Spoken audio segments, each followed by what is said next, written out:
Very good afternoon to one and all present over here. It's my privilege to be a part of this program.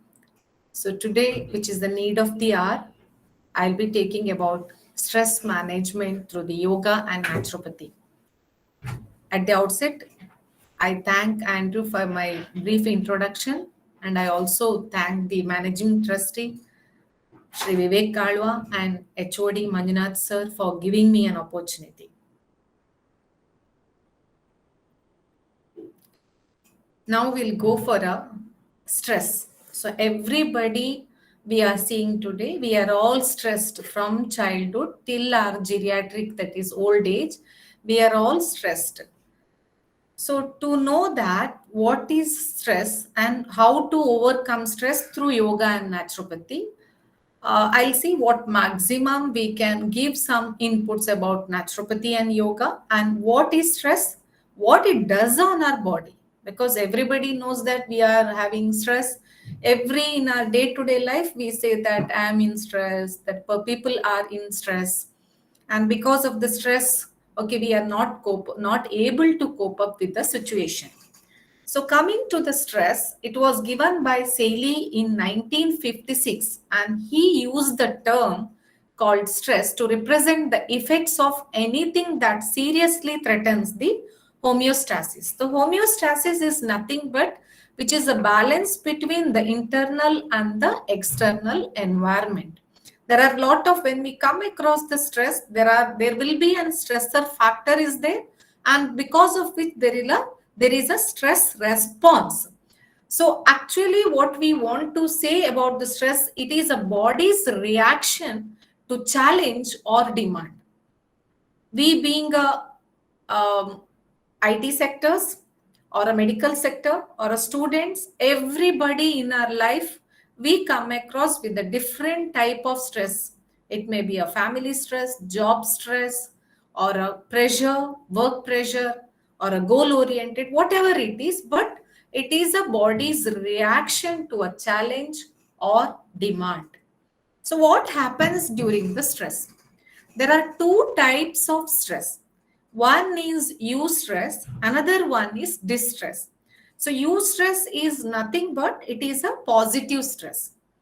So positive stress, like for example, if I want to give an example of a student who want to prepare for exam and score a good grade or good marks, definitely he need to study hard and get through the exams, for which he have to work hard. So that is a positive stress. And what we call positive stress is a short term.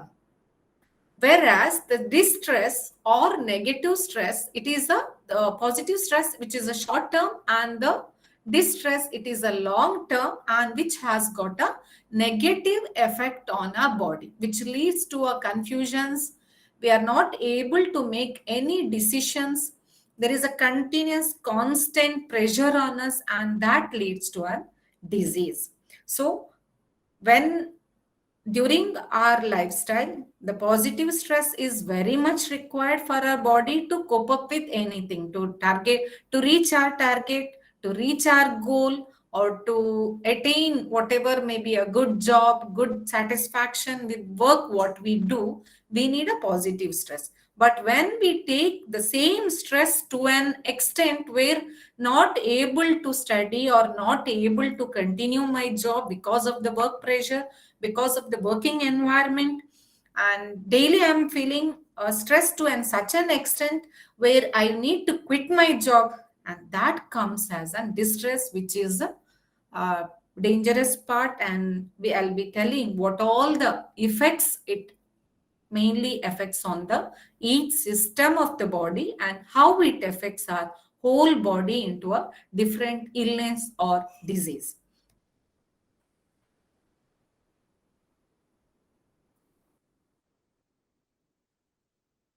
So a lot of causes may be there for stress. When we say it may be an environmental factors like economic uncertainty or political uncertainty or technological change, and organizational factors, as I said earlier, it may be a task demands or role demands or interpersonal demands where we need to reach the target. So we want to maintain in the same job and we need some incentives, rewards, then definitely we need to give a more work pressure, and that is where we come with organizational factors. And personal factors also is one of the cause for stress, where maybe the family problems, or there may be a dispute in the family, or any issues related to a family, or economic problems, especially now after 2 years of COVID-19 pandemic, we have seen how the economic crisis has come down. So this is also one factor. And the personality. Personality in the sense where there are different types of our personality. Each personality has got a, the some are with the more of introvert, some are extrovert, but all this when it comes to a job or when it comes to a society, and everything may be a factors for stress. So what happens when stress is done, or what happens when we take any stress?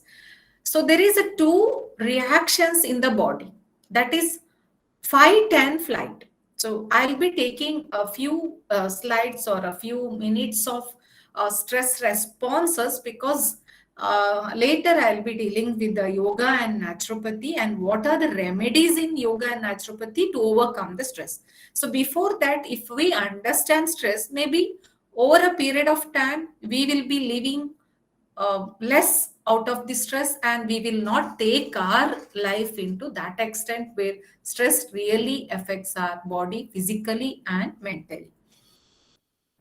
So what are the stress responses? The stress responses, it responds in a fight and flight. So any situation comes to us, either we have to fight the situation or we have to run away the situation.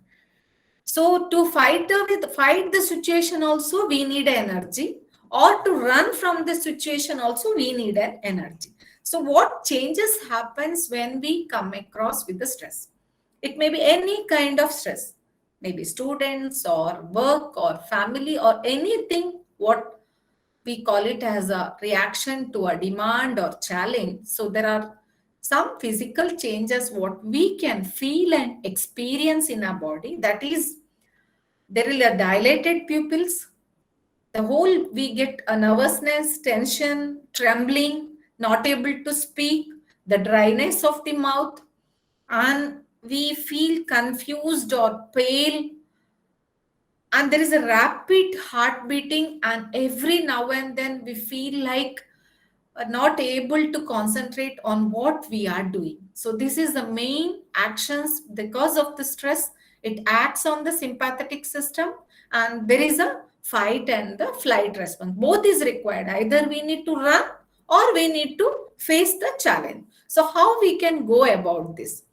So when we come across with the stress, there are a lot of things happens. That is, initially when we go, there is, we call it as a hypothalamus pituitary adrenal axis. That is, when we come across with any of the stress in our day-to-day life, hypothalamus, which is the main centers in the brain, it stimulates and releases a corticotropic releasing hormone that stimulates the pituitary gland, and pituitary gland again stimulates the ACTH or adrenocorticotropic hormone. It again stimulates on the adrenal gland.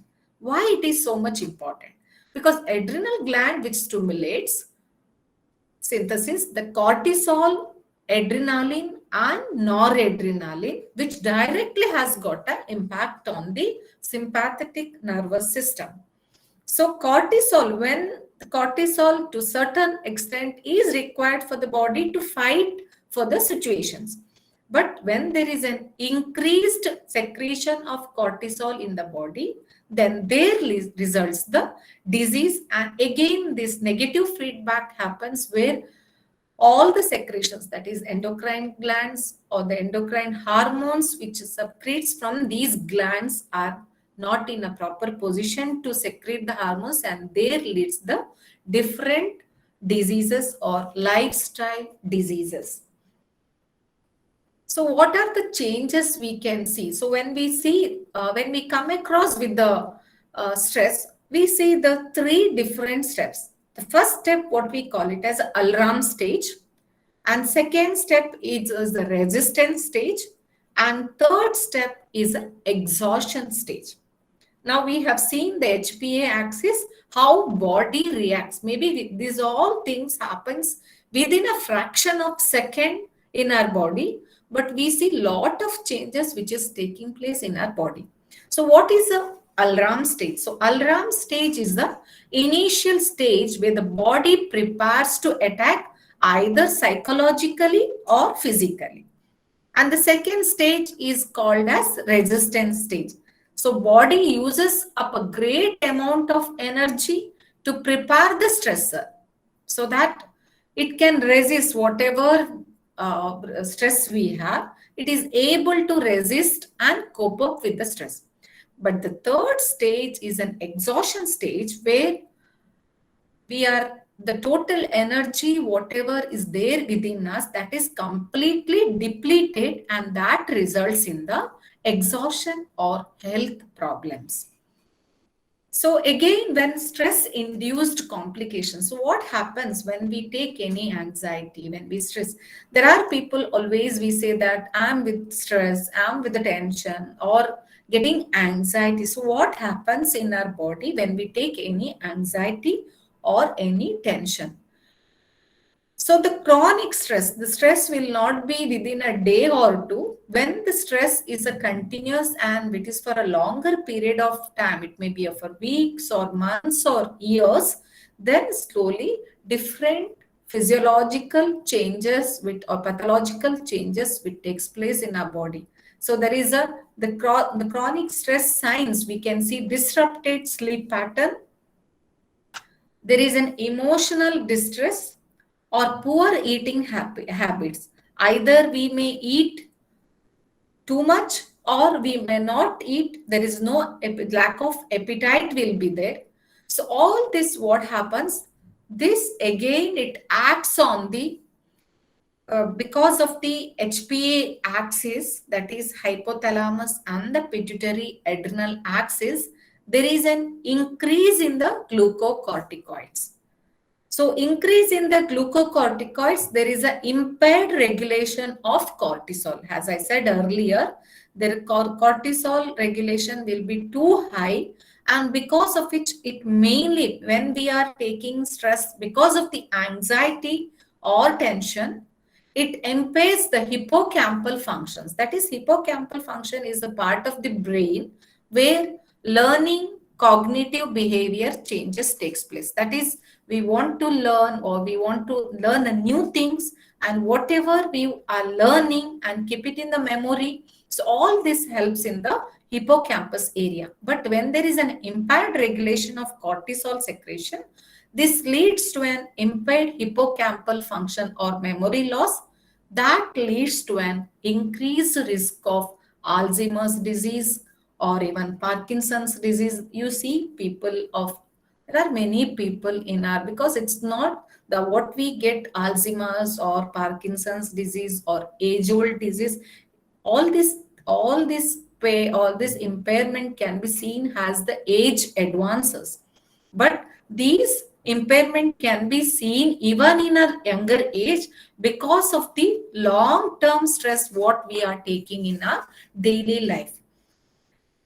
Stress-related cognitive problems, which may be attention and focus, not able to learn, and whatever we are learning, we are not able to recall it, and there is very short-term memory and not able to find with the word findings. It may be like dyslexia or any problems where especially it affects on the cognitive areas. Again, when we have a chronic stress in our body, as I said earlier, it affects on the lifestyle disorders, or mainly nowadays we can see many of them who die at the spot in younger age because of the cardiac arrest or MI, myocardial infarction. So this is because of the stressor. It mainly stimulates or attacks on the hypothalamus. Hypothalamus, again, there is a secretion of CRH or corticotropic releasing hormone. again it stimulates a pituitary gland, and here when pituitary gland stimulates the adrenal gland, so in the adrenal gland we can see the irregulation of the adrenaline or the noradrenaline, or we also call it as epinephrine or norepinephrine, and there is a stimulation of the glucocorticoids.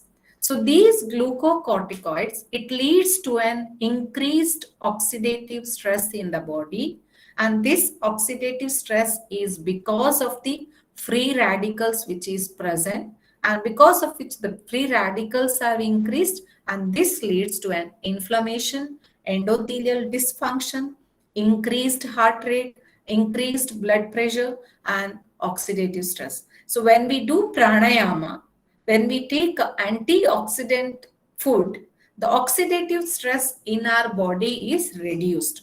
That is how we can reverse the lifestyle disorders. That is the main mechanism where we need to understand, because of the wrong food habits, because of the wrong living, or because of the chronic stress, the oxidative stress in our body is increased, and because of which there is a free radicals, and because of the free radicals inflammations of the each system in the body takes place, and that can be corrected, and that should be corrected by our way of lifestyle, that is nothing but naturopathy and yoga. Not only on the lifestyle disorders, nowadays we also see with the infertility. We see many of the girls above 12 years, 13 years, they suffer from PCOD, that is polycystic ovarian disease, or PCOS, that is polycystic ovarian syndrome, and finally ending up with the infertility, either with the male or male infertility as well as female infertility. This is because when we have a chronic stress in our body, the hypothalamus, which will not regulate properly gonadotropic hormone, and because of which the pituitary will not release proper LH or FH, that is luteinizing hormone and follicle stimulating hormone, and there is a direct impact on the oocyte, and this leads to an PCOD. The PCOD or PCOS, that is polycystic ovarian disease, that we call it as, where it mainly attacks on the endocrine system. There is a weight increase in the weight, and hirsutism, that we call it as in a medical term, the hirsutism, there is a occurring of the increased level of progesterone in the body, and because of which the facial hair is increased, and there is irregular in the menstruation, and all this is once again a cause for infertility, and this leads to an infertility both in male and female. And what we need to do, or to overcome this PCOD or PCOS, that is polycystic ovarian disease or polycystic ovarian disease, should be rectified with the proper yogic lifestyle, as well as with the naturopathy food. Because most of the time what we see is, many of the students nowadays, these there are a lot of researchers we see with the and naturopathy and yoga, which helps very good to overcome PCOD and PCOS. Along with that, there is a we can overcome the infertility. So how we can overcome this is by regular practice of yoga, naturopathy treatments, along with that following the lifestyle, that is natural food habits, which is rich in antioxidants. And why younger generation is facing more of PCOD or PCOS, this is because we can see that many of the students who go with the junk food, that is the food which is made up of maida, the what we call it as more of oily, more of food, or more of salty, sweet, and junk, what is the lace or whatever it is, carbonated drinks, along with it, we call it as in a whole pizza, burger. So all this which impairs especially on the endocrine system. When endocrine hampers, whole mechanism in the body is disrupted. The hormones which is released by the pituitary or by the adrenal cortex is not synthesized in a regular manner, and uh, either it is secreted in a lesser manner, or the secretion is decreased, or there is a over secretion of cortisols, and that results in the stress. So when we say all these metabolic disorders, there are different, nowadays, if we see, by the age of 30, 35% is with the diabetes, with the hypertension, cardiovascular disorders, and this is mainly because of the what we call it as a lifestyle disorders. That is a chronic work pressure. Sometimes we may have deadlines, so we work day and night, and because of which the circadian rhythm is changed. And when there is an circadian rhythm changes in the body, then there is again dysregulation in the endocrine secretions in the body. And when there is an endocrine secretions in the body, the high HPT, that we call it as hypothalamus pituitary thyroid axis, is changed. HPO, that is hypothalamus pituitary ovarian axis, changed, and HPA, that is hypothalamus pituitary and adrenal axis, is completely disrupted. It leads to a disease called hypertension, diabetes, cardiovascular diseases, obesity, and all because of this junk food, lack of exercise. There is a lot of free radicals, and because of it there is a oxidative stress in the body, and this leads to a different disorders. Even smoking or alcohol and the environmental factors also one of the causes for our lifestyle disorders. It's not the genetic or the genetic causes what we get all this is the main culprit behind everything is the stress and our lifestyle. So once again, naturopathy and yoga, that is a way to nature or the natural way of living, is the answer for to overcome the metabolic disorders. Or if suppose anyone is suffering from any of the metabolic disorder, cardiovascular disorder, diabetes, or any stress, we can reduce the over or we can reduce any complications which occurs because of these stress. Now, coming for psychoneuroimmunology, how stress is killing your immunity. So we last 2 years, I think everyone is aware how immunity is very much important, and we have seen lot of WhatsApp messages, WhatsApp videos, why food is important, and food with the food which improves the immunity. It's not only food. Food is a building material which helps to improve the immunity. Food is not only the to helps to improve the immunity, but stress is the main factor. We call it as a stress is the main cause for all the diseases. So psychoneuroimmunology, that is psychology or the emotional factors, neurology or the nervous system, and the immunology, that is the immunity. Again, there is a action of hypothalamus pituitary, and which there is a mainly the immunity cells or immunity the which builds our vitality, that is um, T helper cells or B cells, and natural NK cells or natural killer cells, neutrophils, macrophages.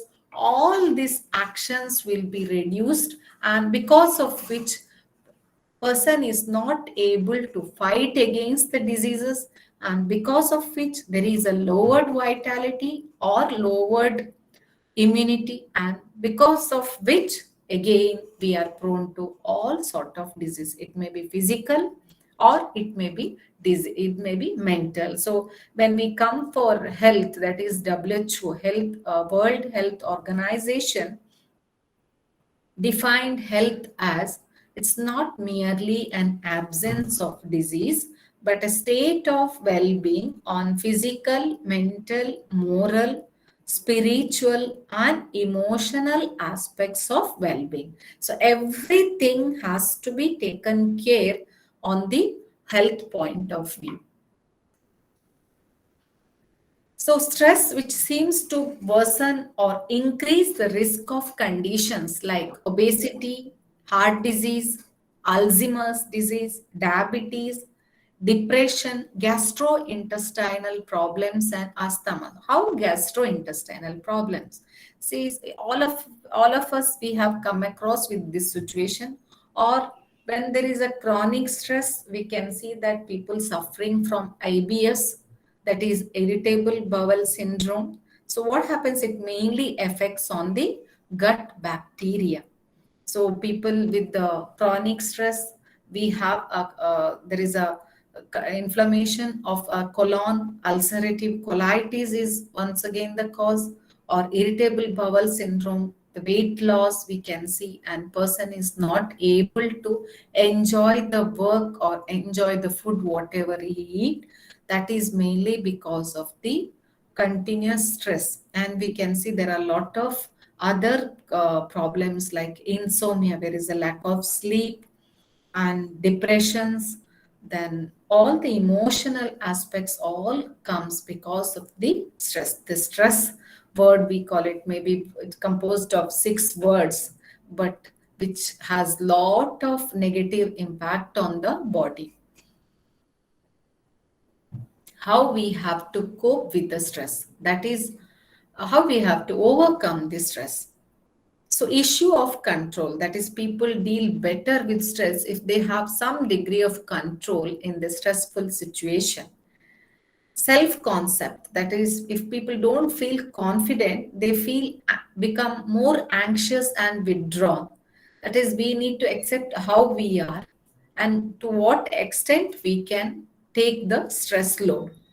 Self-esteem, that is worthwhile feeling people's have. If we are expected to meet impossible standards, we often stop trying at all, because always we need to uh, we have to channelize in such a way, accept what we are, how we are, and what is our capacity. We cannot compare ourselves with somebody else. We have to compare ourselves with our own progress, where that again reduces our stress. So, what are the healthy characteristics where we can overcome? Now, we have seen all this, I think, 25, 30 minutes, what all this stress is there. Now, somehow we have to overcome this. So what are the factors we can make some of the things in our daily life so that, okay, we can enjoy and the stress will not be the culprit, or stress will not be the factor for our life. So keep a sense of humor. So always that is required in the workplace or in the families or in the job, wherever we are doing, because that again helps. I'll take, there are different neurotransmitters in the body, that is dopamine, serotonin, oxytocin, endorphin. I'll give you the next slide input what all this does. So these neurotransmitters will help us to keep calm and free from stress. Accept yourself, that is whatever you're, so that you have to, you're the best counselor for yourself, not others. Every one of us in our life, we come across with the different types of stress. It may be a family stress, it may be a job stress, or it may be a lifestyle situations, or anything. But accept what you are and try to adapt in that in your life, so that you will not face to and consequences what we have dealt earlier. Appreciate the life. There is a beautiful life what we are facing. Many of the people, if we see on the society, many of them are deprived with many things. It may be an education, maybe the family support, or the economic factors, or you have to make yourself what strength you have within you. It may be a family.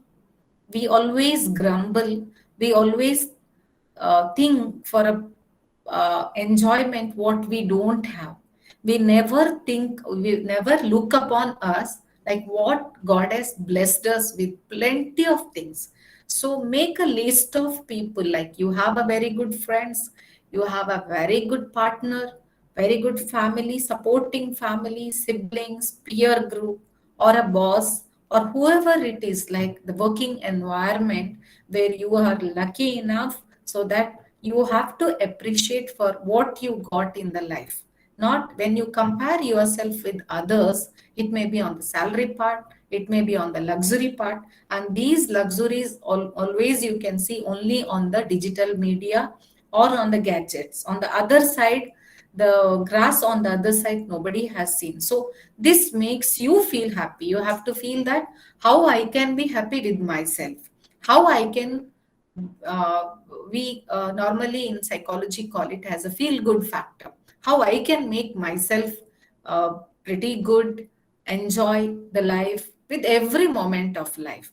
Control the way you react in situations. There are people who uh, go out of the control, which not only impacts the person just adjacent to you, but it also hampers your endocrinal functions, your sympathetic actions, because of which there is an increased blood pressure, increased heart rate, perspiration, and the cardiovascular system. And again, it may lead to the anxiety or stress. Develop a sense of independence. That is always when we are dependent, sometimes we may uh, have this sense of stress when we are alone. So always develop the sense of independence and take credits for success and responsibility for failures. Learn from both. In day-to-day life, we come across with lot of success or failures. Failure is not an end for the life. Failures is always a stepping stone for our success. So when we do good things, pat on your own back, appreciate yourself, what good things you have done, how was your day, how was your life, and how was your sessions or the marks, whatever it may be. And whenever you have not done, there is a failures, don't lose your heart or don't lose the hopes, and learn what best you can try for the next time. And what you can learn, that is always you are learning from the failures, and always those people are success in the life. So make this and keep this in the mind, that is take credits for your success and responsibility for your failures.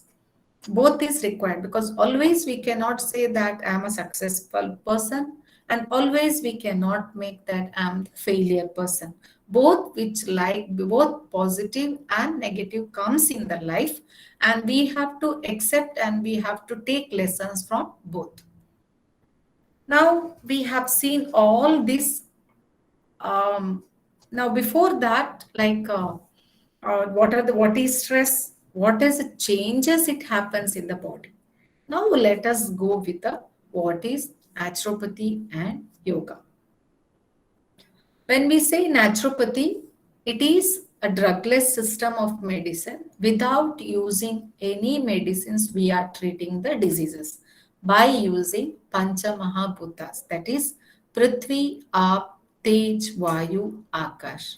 What all available in the nature, we treat the diseases with the help of this. So always it is said that the principles of naturopathy, it is said that body heals itself. So we have to give an opportunity for the body to heal itself.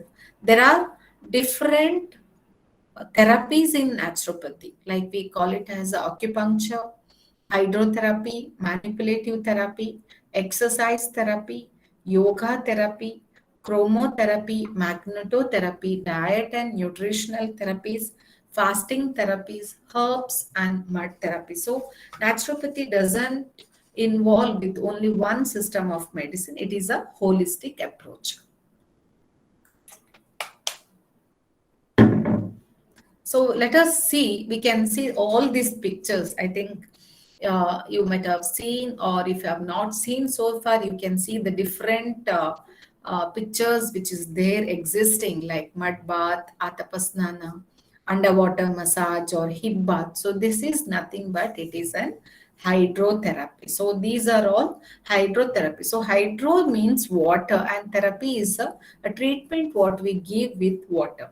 So when we say hydrotherapy, again I said with all of you, so hydrotherapy, there is a 70% of our body is made up of water.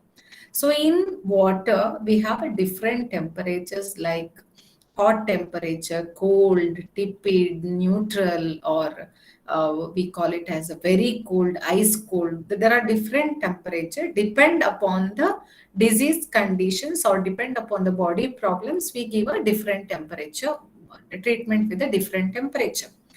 So what it does on the body? So when hydrotherapy or water treatment, when immediately we apply, the each temperature has got a different effect on the body.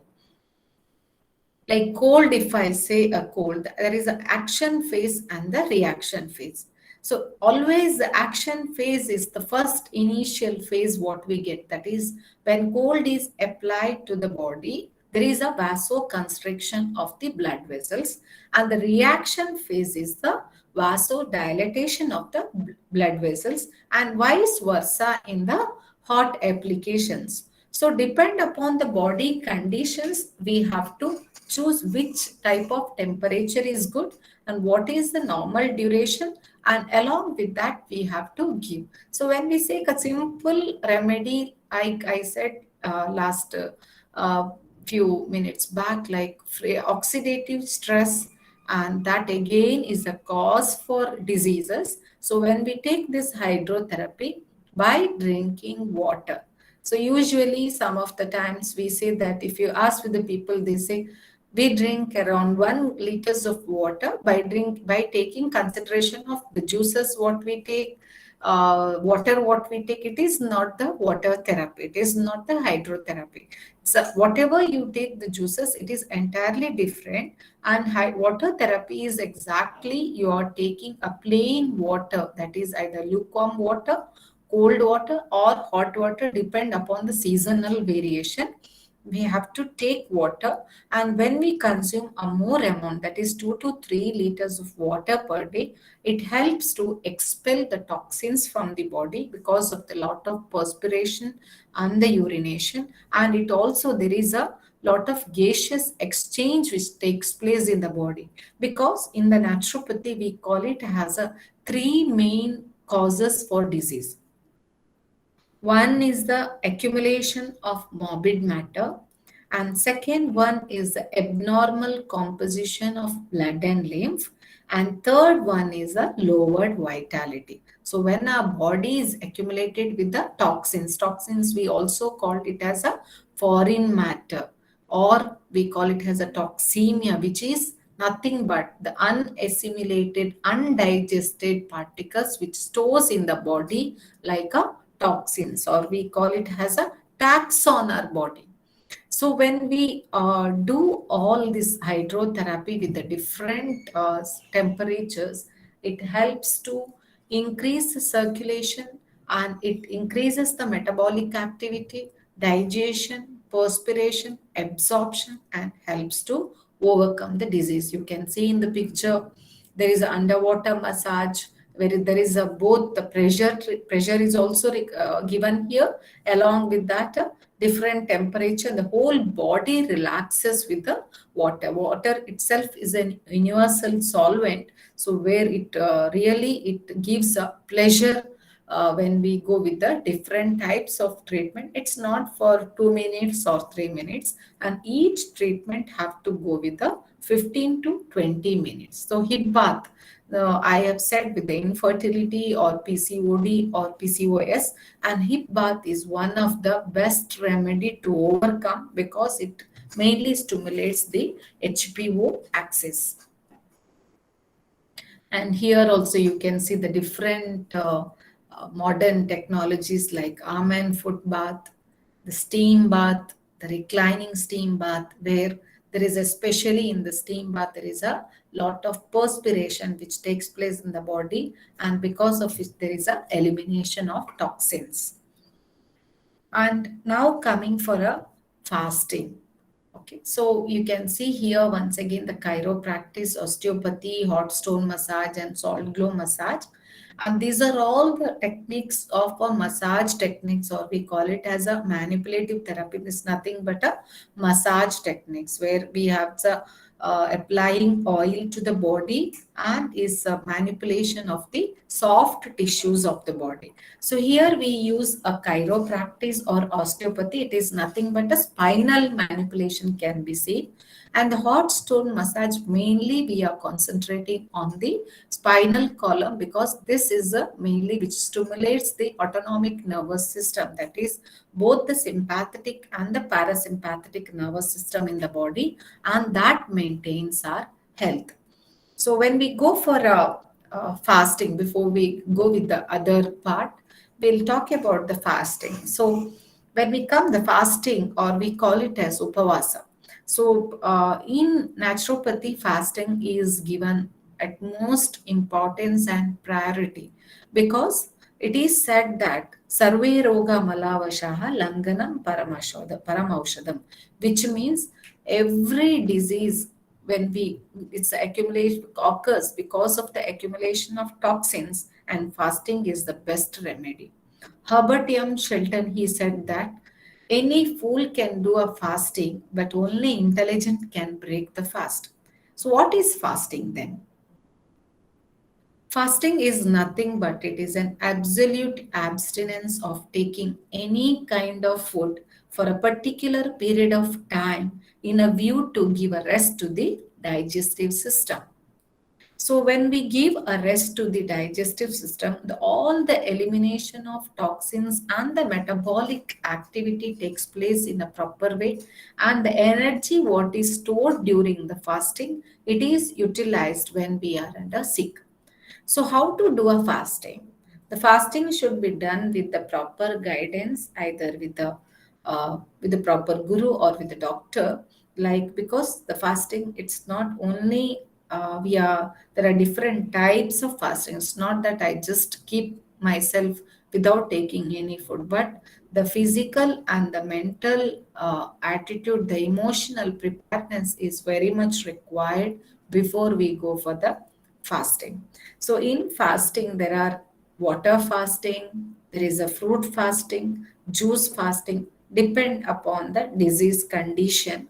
We have to go with the, we have seen everybody is aware that there is a religious fasting, there is a therapeutic fasting, and you have seen that there are a lot of people do fasting, because usually we have seen people do fasting from morning to evening, especially if you take a Sankasti or the other religious fastings. We do fasting from morning to evening, we don't take any food. But what happens by the time in the night, we overload ourselves with the food. So this it leads to an indigestion, because that's what I said earlier. Any fool can do a fasting, but only intelligent can break the fast. That is, when we do a fasting, we are preparing our body slowly with the different types of juices or water, depend upon the different conditions. And breaking of the fast is very much important, because you cannot, when digestive system is given a rest, you cannot at all of a sudden, you cannot overload the uh, digestive system with any other food materials. So it should be taken care with initially with the thick juices, then we break with the raw diet or fruits, and then with the boiled diet or whatever our routine food we can go. So this process slowly it takes maybe around 5 to 7 days minimum, just to start the fasting and to stop the fasting. So the fasting is very good to improve our immunity, and it increases the cardiac stamina. It also improves our oxygen saturation in the blood, and overall the person's the immunity is improved, and that's why the person feels very energetic and young because of the fasting. Now when we go for acupuncture, so acupuncture, it's a Chinese system of medicine. You can see in the picture there are needles are there, and in the needles there are with the electrostimulation which is given in the back. So what is this acupuncture? So acu means needle, puncture means pricking. So acupuncture means pricking with the needle. That is, it is called as it is a system of treatment carried out by inserting very fine needle into the specific points in the body. So it is a Chinese system of medicine which is existing since 5,000 years. So when we say acupuncture, there are different effects on the body. So when we give acupuncture, there are subjective effects, there are objective effects. So, but without using any medicines, our own body has got a healing properties. So, with the help of acupuncture, that is, we call it as a meridians. So each meridian starts from one end and it stops another end. And during this pathway, there are different points which is important. We call in acupuncture terminology, we call it as a peculiarity. That is, it may be a immunity improvement point, or it may be a dangerous point, or Jingwell point, or Leo connecting point, Z-cleft point, yawn source point, so on. So depend upon the diseases like we call it as osteoarthritis, or in case of cervical spondylitis, tennis elbow. Why I am concentrating these diseases? Because I know most of in this session, most of you are with the IT session and the more with the technology and the position what you have. Either one thing is you're working hard for the different companies and where your circadian rhythm is changed, and that is where you get into a problem. And second thing, most of the ITs where they come across with the cervical spondylitis because of the long standing position by taking your laptop or any gadgets, and this is a continuous movement where there is a cervical pain in the cervical region as well as pain in the back region. And we also call it as a tennis elbow, that is pain on the elbow area where because of the one constant position throughout. And we also called one more commonly disease like osteoarthritis, which is very common in females and the age advances and the weight bearing joint, and it mainly occurs because of the overweight also. But here we can see the carpal tunnel syndrome that occurs because of the use of mobiles or laptops with continuously with a non-stop. So what there is a continuous actions of the thumb regularly, and that leads to a carpal tunnel syndrome. So in all these areas, the musculoskeletal disorders, what we can see is a pain. So how we can, every time you cannot go by taking a painkillers.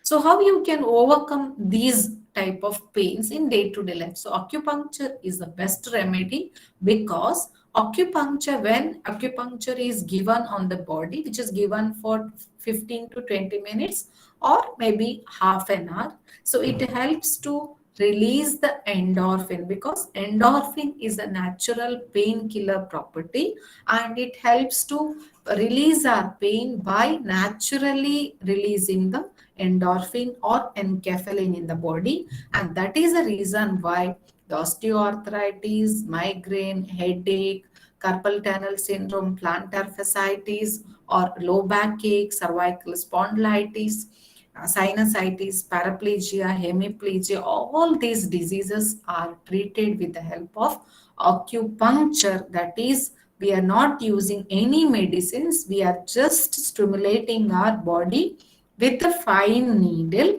which represents and which is a specific point for the disease.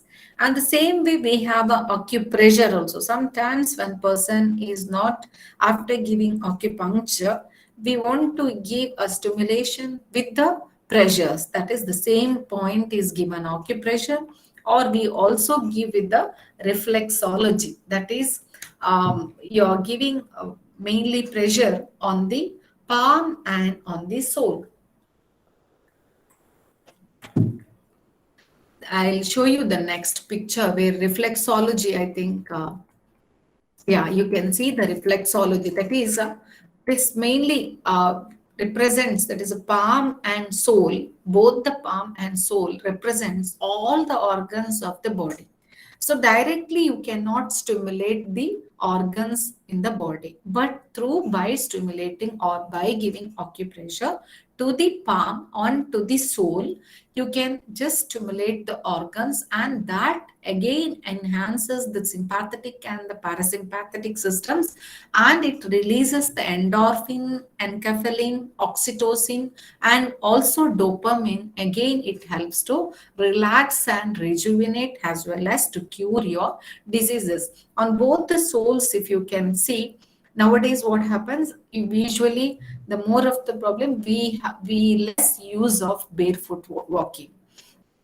This reflexology is more pointed if we make, because if we have to see, first thing we have to see whether the surface is proper, or there is only green grass, or there is a pebbles or stones, where if you can walk barefoot, all these organs in the body can be stimulated, and this can continuous or constant pressure on these areas, it will helps to overcome the diseases. And this is done by, not by a doctor, this we can do by self.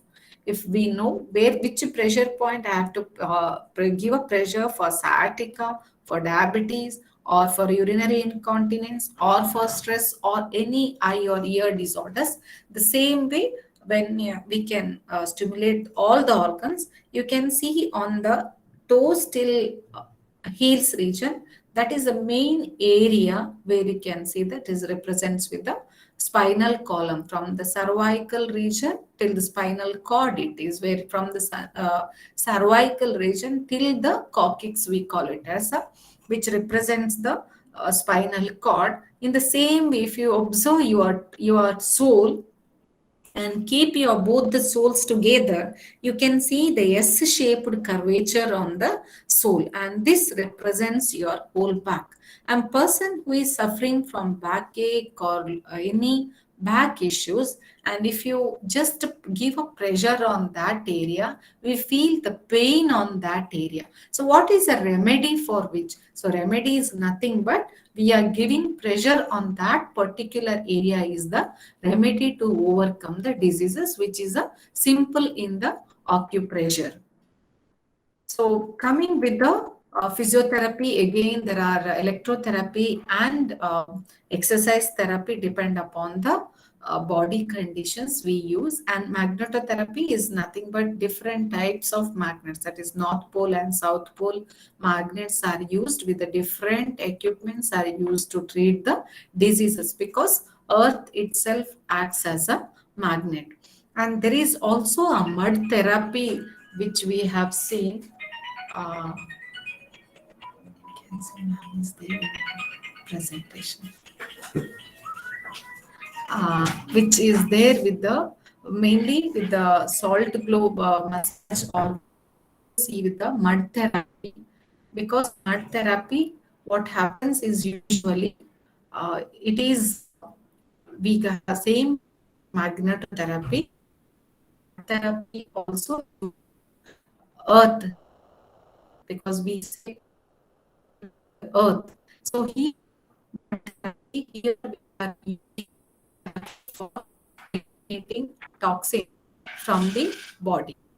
That is mainly because of the presence of different. Because when we say the mud, I think can see this matter that is on the first slide. You can see therapy.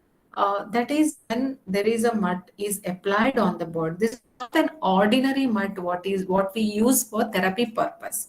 This mud, if you see in our naturopathy center, you can see the mud therapy, or sometimes in the spas where you can see the multani mitti. So especially this mud which is black in color, and this uses mud, that is the mud which is taken from the earth, that is 5 feet below the earth, which is pure, which is free from all the impurities. So what this mud does to our body? So when mud, so before applying to the body, this mud is soaked 24 hours mainly to, because this which is free from all the toxins or free from all the dust particles, then we have to soak this overnight.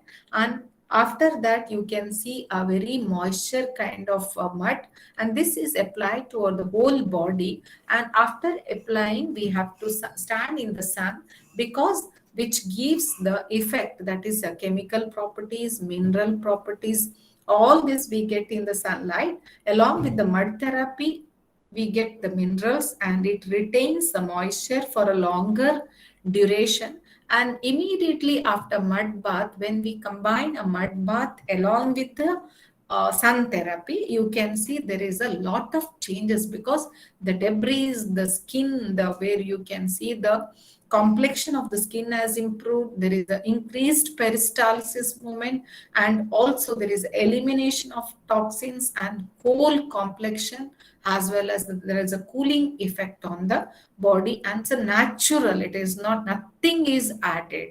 For your kind information, nothing is added for this mud. It's only the natural which existing in the nature, and we are giving in the form of mud therapy. So mud therapy is used in naturopathy as a routine treatment. At morning and evening, we give mud pack to abdomen and eye pack, and which helps mainly to overcome the disorders of the eye, and also the digestive disorders like constipation or gastritis, and also other ulcerative colitis or irritable bowel syndrome. Now coming back to, these are the different the therapies, like we have seen with the hydrotherapy, but there are a lot of researchers in naturopathy treatments. If you go to the PubMed or other index based journal, you can see a lot of research which has evidence based practices. There is a neutral spinal spray. The picture what you can see is nothing but it is the neutral. There is a spinal spray. We call it as a spinal bath, and here the spinal spray which directly affects the neutral temperature, which helps to treat the sleep related disorders and hypertension. And also it was published by, it is said that it's a tool for preventing illness, which was given by Dr. Upendra Nagaichi, which was published in the Journal of Advanced Pharmaceutical Technology and Research in the year September 2016.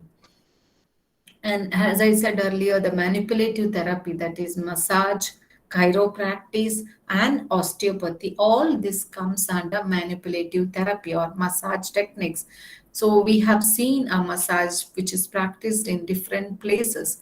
So the research has said that the effectiveness of 15 minutes of weekly massage, it helps in reducing physical and psychological stress in nurses, which was published in Australian Journal of Advanced Nursing in the year June 2006. And of course, we were talking with about the food reflexology, and in the food reflexology also, we have seen that the effect by giving food reflexology, there is a changes in the blood pressure and heart rate.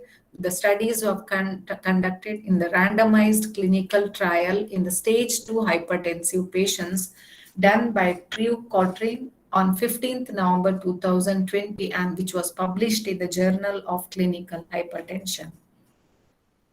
Now, we have seen about the acupuncture, the effect of acupuncture for insomnia or with the different needles. Unfortunately, we are with the online classes. Otherwise, I would have taken you the demo of acupuncture, acupressure, and different pranayama practices.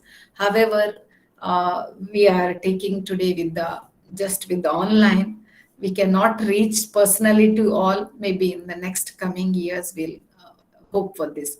So there are a lot of acupuncture researchers. If you just Google, you can see a lot of acupuncture research. It is there. The few research papers I have just put here, that is acupuncture in persons with increased stress level, because we have a different acupuncture points, like we call it as a Si Shen Kong or Bai Hui, and also for the insomnia, that is for the lack of sleep, we have a specific points called as a Anmian 1 and Anmian 2. By giving these specific points, it helps to overcome many disorders, that is acupuncture in persons with an increased stress level.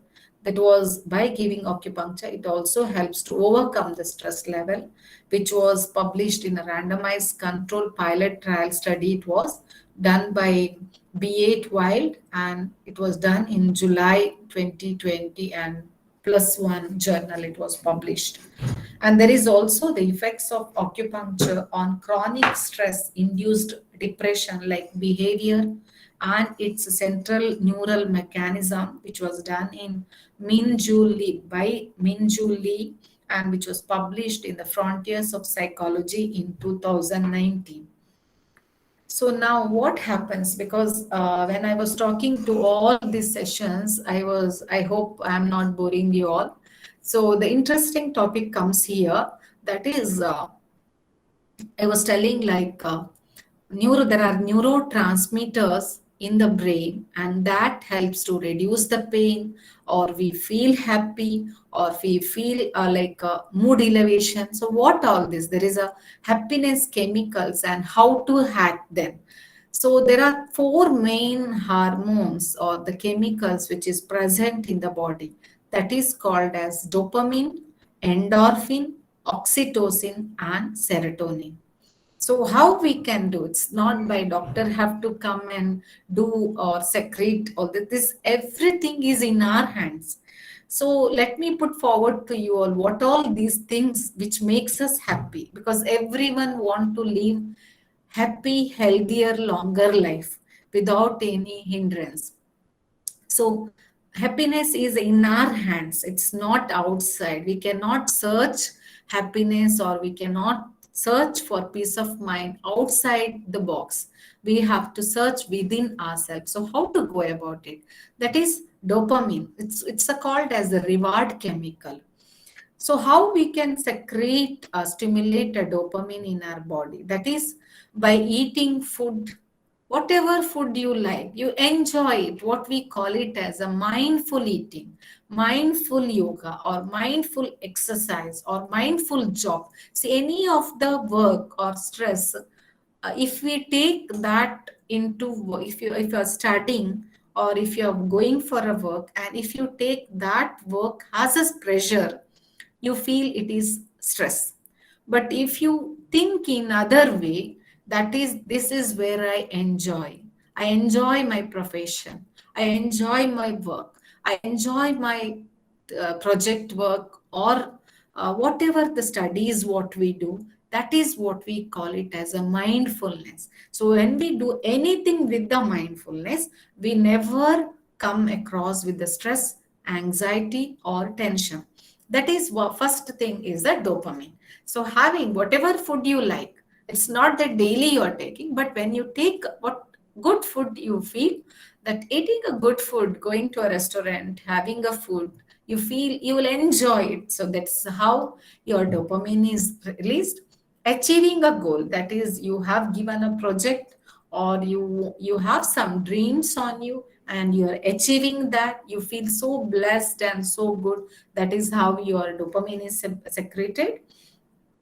And complete a task, that is, within a given period of time, we are completing the task, again we feel so happy. We are not, our stress level has reduced because of the secretion of dopamine. And self-care activities, what is this self-care activities? Anything, whatever I like, it may be gardening, it may be just the work, or I am a housewife, I enjoy cooking. You have seen many of the people need not have a big positions or a job or handful of money, but they enjoy their work, or they are satisfied with the work. It may be a cobbler, it may be of just of any kind of work, but we see the happiness on their face. That is that whatever activity they do, they enjoy that, they do with the mindfulness. And self-care activities, that is what we like. Maybe sometimes we like, that is, in psychology we call it as a feel good factors, that is dopamine release. feel good factor. What you like, what you like. Are you dressing? Are you going for a job or not going for a job? It's immaterial, but there is always a self conscious. You have to enjoy yourself, you have to love yourself, the way you dress, the way you talk, the way you interact with the people, or way you connect with the social. That is all this uh, things. Maybe it is a small things. It's not borrowed from outside, or a teacher is not required. This is a self inculcated habits within ourselves, and that helps to secrete the dopamine, and that's how we can feel good. That is a happiness. And second is a endorphin. I said how acupuncture helps to release a natural neuropeptide, and which acts as a natural painkiller. So same way, exercise need not be only yoga. Exercise may be your swimming, or you're going for a gym, or you're going for any competitions, or running, walking, jogging, any exercise. So here again endorphin is released. And listening to music, some they drive the vehicle or they do the work, always they'll be murmuring some music on their mind, or you're listening to a very melodious music of your choice. And if every person, individual to individual, the music may change, the likes and dislikes may change, but what you feel good, watch a movie. That is, whatever you feel disconnected with the external environment, you feel happy, you lost yourself. Where there are a lot of movies which have sense of humor, and you completely forget yourself and you involve in with. So all these simple factors which helps to release endorphin. Along with that, laughter does not need any medicines. And when we laugh, there is a endorphin, dopamine, which hormones are secreted, and this which acts, which keeps us happy and free from tension. And third hormone is nothing but it's oxytocin. We know that it's a love hormone. We know how people, it's not the love hormone, doesn't mean only a loving husband and wife, or a boy or a girl. So love hormone is just a socializing. It's a love affection, what you show to a people, what you are showing to your peers or siblings or parents, or the physical touch, or sometimes it's a petting of animals, any animals. You love them, you care them, and helping others. That is mainly you have a concern towards a society which feels happy for you, which feels good. What it need not to help in the society or to do some charity work, need not be that we should be rich, but the mind and the thought process which really helps to help the others, and the small helps which makes you happy. It's not that a name or fame you get by helping others, but doing a small things which makes you happy and keeps you happy. That is what is oxytocin does. These are all chemicals we are, is not required to get from the medicines. This is only the way we act, way we take the food, or way we lead our life. All these chemicals can be secreted from our own body. Then comes serotonin, which is a mood stabilizer. So you see, you come across with your day-to-day life. Some days we are very happy, some days the work, because of the work, or because of our target, or because with a good companion we feel so good, so enjoying. That's where, when you feel good, when you are enjoying, your serotonin is released. That is one thing what everyone now lack, is the sun exposure. So when we expose ourselves to sunlight, there is a direct stimulation of retina. It helps to synthesize vitamin D, and along with that, it also synthesizes serotonin. And once again, this is a mood regulator, because there are a lot of researchers. If you see, people in the rainy season or people who are in the dark room, they are more into anxiety and depression, rather than people in the bright face that we see. We especially we see when we are throughout the day in your in the closed room, or when you come out for the sunlight, when you get a fresh air, when you get a sunlight, you feel so refreshed, so relaxed. That is because only because of the release of serotonin. Then mindfulness, as I said, whatever we do, do it enjoyingly, do it mindfully. It may be your work, it may be your food, or you're talking, so that you are not harming yourself and you are not harming the person in right in front of you. And be with the nature, maximum use of natures, because we all are coming from natures, and nature has given abundance of health sources for us to live happily, and we have to use maximum in the from the nature. Then coming with the meditation, that is by doing regular meditation. It may be a simple meditation of deep relaxation technique, or with just with the Omkara meditation, music meditation, or we have a Sudarshana Kriyas, or different types of meditations are we call it as a PET or pranic energizing technique, MSRT, that is different types of relaxation. And if not, you are not able to relax with something, uh, with single thought or single breath, and with the just with omkara or with the music, whatever you like, keep meditating. So meditation is nothing but you're concentrating on something which is without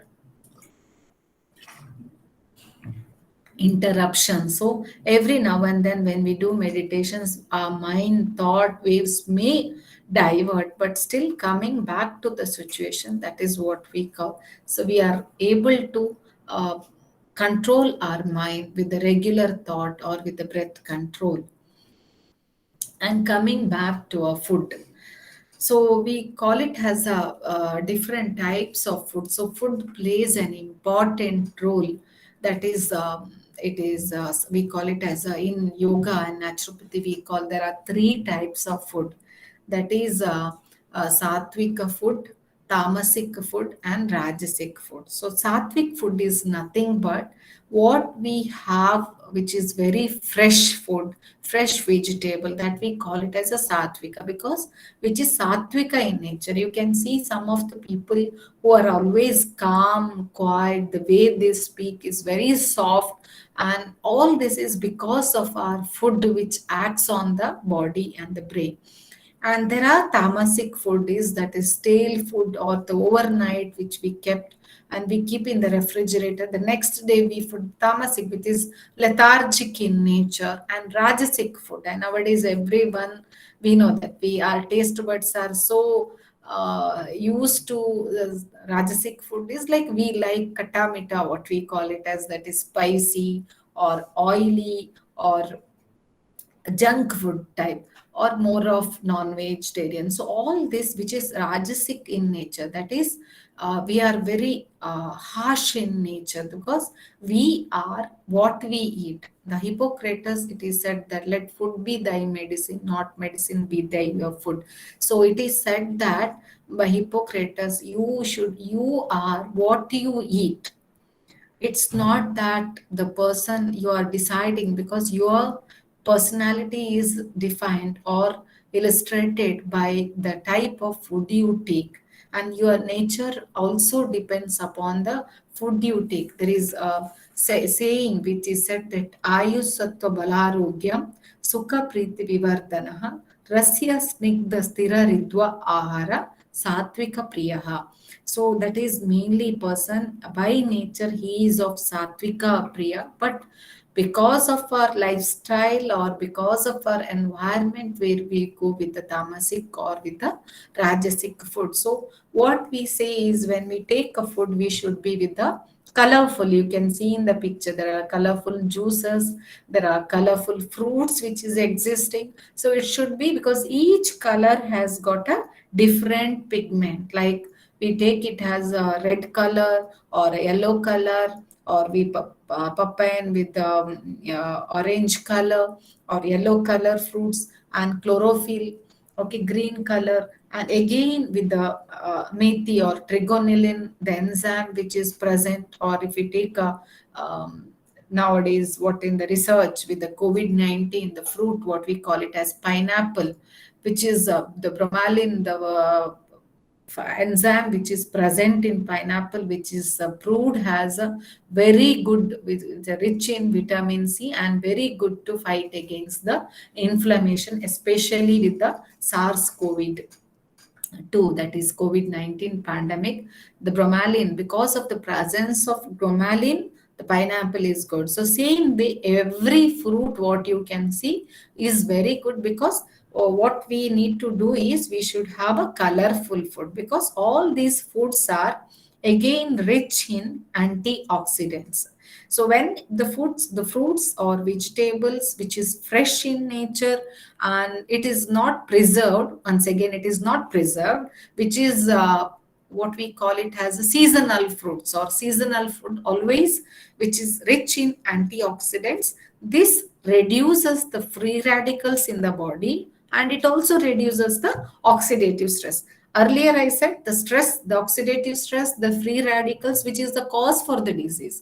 But when we have a fresh food, fresh fruits, because this enrich in antioxidant, it will reduce the oxidative stress in the body, and thereby we can maintain our health in a proper way, or we can be free from diseases. Now coming for a simple sutras in uh, Panchatantra, and before that with the food also we have to see, because it's not that nowadays youngsters are going more with the protein.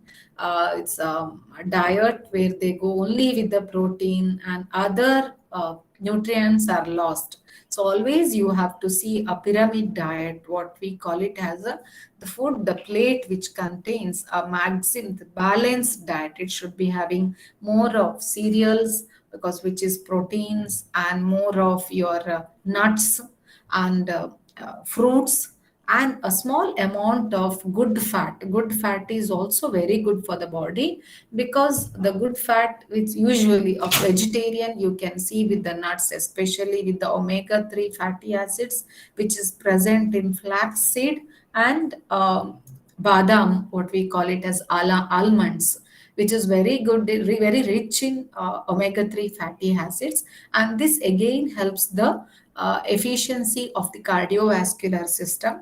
But people of a non-vegetarian, the fish curry, the fish, especially the salmonella fish, is very good, very rich in omega-3 fatty acid. It's not the fish fry or deep fry. It's only the curry, because of the presence of the omega-3 fatty acids. And there should be, our plate should be balanced with the carbohydrate, with the fibers, with the proteins, and with the with all the nutrients which is required for our daily life.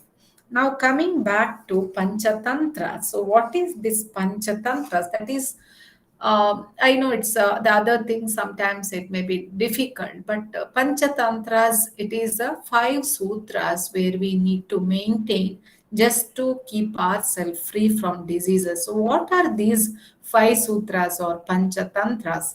They are 2 liters of water daily. That is, we need to drink 2 liters of water daily, and 2 times prayer daily, because that gives us self confidence, it improves our self esteem, and it also calms our mind. And 2 meals per day, that is a, because depend upon our work, our energy expenditure and energy input and energy output should be balanced. That is the reason we call it as a 2 meals per day, and 1 hour of yoga or exercise, and 1 day fasting once in a fortnight or once in a week, the fasting. This helps, because naturopathy is a very where we go with the quality of food. It's not the quantity we matter, it's only the quality, and with the lifestyle which helps to overcome the diseases. And now coming for a yoga. When it comes to yoga, everybody knows about yoga. So yoga is nothing but it's a union of mind and the body. So here there are different types of yogas. In yoga, the different research papers, if we say yoga is a vast terminology, and but I'll just brush up with a few slides what I can give a gist of yoga. So, yoga helps in controlling the mind and central nervous system. And unlike other sports, it has a moderate effect on the nervous system and the hormonal emission, the physiological factors, and regulation of nerve impulses. Why I have quoted this is because earlier we have said the stress, the main cause, when the stress happens in the body, we have seen with the HPA axis, that is hypothalamus pituitary adrenal axis, and along with that there is a psychology, neurology, and nervous system which regulates or which dysregulation of this psychoneuroimmunology. When we practice regularly yoga, there is a proper regulation, moderating effect on the nervous system, on the endocrine system, where release of the proper hormones, and it also regulates the nerve impulses. There is also the effect of yoga on stress, anxiety, and depression in women, which was done by Mosmaya Sauhani and which was published in the International Journal of Preventive Medicine and in the year 2018. So, in yoga, we have a lot of asanas, what we call it as a standing series of asana. Before we go with the loosening exercise, we go with the Surya Namaskaras and standing series, sitting series, or supine and prone series of asanas, pranayama, and relaxation technique. In a nutshell, what we are doing in a regular basis, some of the asanas, which all these asanas, which helps to overcome the stress, that you can see the Padahastasana, the cat camel pose, Janu Sirsasana, Setu Bandhasana, especially, which is very good for the backache, and Shashankasana, good for the gastritis and spinal, it strengthens your spinal column, and Shavasana, which it's a corpse pose. When you see Shavasana, you feel it is very relaxed, very easy posture. But this is a posture which is very difficult because in Shavasana, you need to concentrate your whole body with the breathing and the regulations, what happens in the body. So, Shavasana is one of the easiest posture, but we have to do it mindfully, then we can see lot of changes. Now coming for pranayama, that is, I said once again, oxidative stress is a cause for diseases. So, what pranayama does to our body? So, when we do pranayama, there is an inhalation and exhalation process takes place. So, when we inhale, there is a increased oxygen, and when we exhale, there is a carbon dioxide expulsion from the body. Along with that, we do kumbhaka or retention of the breathing. So when we do retention of the breathing, there is a oxygen which is there in the body that is retained for a longer period, and this reduces the oxidative stress, and again it has got the impact on the immunity, neuroendocrine system, and that's why you can see in earlier days the rishis, munis, where they never had a food, they just used to practice yoga, and they used to live for years together just by practice of pranayama, meditation, and with the yogic practice. So here I have just shown a two picture. There are different pranayamas like Shitali or Shitkari pranayama, Brahmari pranayama, and Nadi Shuddhi pranayama. So Nadi Shuddhi pranayama, which balances both the hemisphere, the light side and the left side of the brain. Along with that, it mainly regulates the same autonomic nervous system, and this can be practiced in almost all the conditions of the body. And the Brahmari pranayama, that is, we call it as a mainly we call this Brahmari pranayama has a humming sound, that is, or honeybee sound. We have to tuck the ear with the index finger and produce makara sound, that we call, just I'll show, that is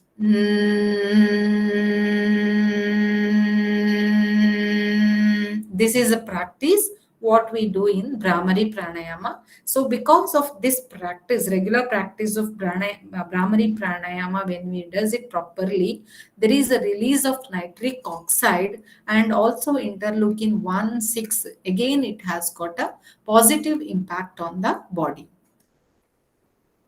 And meditation. Yoga and meditation has proved to be effective tool to combat insomnia. It reduces systolic and diastolic blood pressure in hypertensives and helps to improve insulin sensitivity in diabetic and also reduces stress induced somatic pain. The researchers has said that the effects of meditation, yoga, and mindfulness on depression, anxiety, and stress in tertiary education students, which was a meta-analysis done by Josephine J.F. Bridwald and published in the Frontiers in Psychiatry in the year 2019, said that yoga meditation, which mainly helps in depression, anxiety, and stress related disorders. So, how we can overall come out or overcome all this stress? That is, spend time with people, whoever you like, spend time to them, socialize them, do exercise. And if you are just a counseling, that counseling may not be from only from therapists, counseling from your near and dear ones. Share your thoughts, journaling, or make an habit of reading or writing, mindfulness. Whatever you do it with the mindfulness and the lifestyle changes. So it is said that it is not the load that breaks you down, it is the way you carry it. Always it is the stress is not stress. May be for some people, stress may be a small factor, may be stress, but for others any amount of work is not the stress. So that is why it was said by Lou Holtos, it is not the load that breaks you down, it is the way you carry it. So that's how you can overcome. And also you can keep your physical health, mental health very happily, because it is always said that to keep your mental health, a simple light, a person who remembers to lit a lamp in the dark, even in the darkest of times, person can be happy just by remembering a, he have to lit the lamp on. That's all. That is how where a person, even he can maintain his mental health. That is the reason whereby naturopathy and yoga we can maintain a holistic health, that is physical health, mental health, spiritual health, and the emotional health. With all this, my sincere thanks to all the listeners for your patient listening. In the post lunch period, I should really appreciate all of you for your listening, because listening is also a skill, and this is a post lunch session. I know how difficult it is to sit, especially not in online platform. So my sincere thanks to all of you, and my sincere thanks to our managing trustee Shri Vivek Alva sir and Dr. Manjunath sir, HOD of EC department, for giving me an opportunity. Thank you, one and all.